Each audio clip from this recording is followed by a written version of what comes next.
तिथे महाविकास आघाडीचे जे उमेदवार आहेत बळवंत वानखेडे यांच्यासाठी प्रचार सभा उद्धव ठाकरे घेत आहेत। मुकुल वासनिक त्यांच्यासोबत इथे उपस्थित आहेत। अमरावतीत आणि आणखी एका ठिकाणी उद्धव ठाकरेंची आज सभा असणार आहे। संध्याकाळची सभा ही संयुक्त असणार आहे शरद पवार आणि उद्धव ठाकरे यांची। तर आज उद्धव ठाकरे आता अमरावतीत आलेले आहेत। काँग्रेसचे जे इथे उमेदवार आहेत लोकसभेसाठीचे बळवंत वानखेडे त्यांच्यासाठीची ही प्रचार सभा आहे अमरावतीतली। त्यांच्यासोबत या ठिकाणी मुकुल वासनिक उपस्थित आहेत। संयुक्तपणे आता सभा मवियाकडून सुरू झालेल्या आहेत आणि या ठिकाणी आता उद्धव ठाकरे नवनीत राणा ज्या इथल्या महायुतीच्या भाजपच्या उमेदवार आहेत त्यांच्याविषयी काही बोलणार का याकडे खरं तर लक्ष असेल।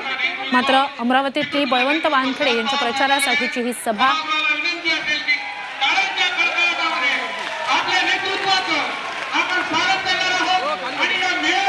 अमरावतीतली अमृत नोनी गॅस्ट्रिन अपचन ऍसिडिटी गॅस्ट्रबल ह्यापैकी तुम्हाला कुठलाही गॅस्ट्रिक प्रॉब्लेम झाला उपाय एकच अमृत नोनी गॅस्ट्रिन। ही सभा आहे मवियाची। शरद पवार यांचं इथे आगमन झालेले आहे। आज एकत्रितपणे अमरावती आणि वर्धा अशा दोन्ही ठिकाणी संयुक्त सभा होणार आहेत। शरद पवार उद्धव ठाकरे यांच्या म्हणजे थोडक्यात मवियाच्या या सभा असणार आहेत मवियाच्या उमेदवारांसाठीच्या।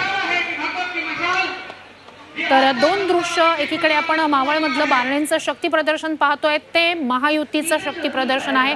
दुसरीकडे अमरावतीतल्या या बळवंत वानखेडे यांच्यासाठीच्या प्रचार सभेत शरद पवार यांचं आगमन झालेलं आहे। उद्धव ठाकरे आधीच उपस्थित होते, मुकुल वासनिक तिथे उपस्थित होते।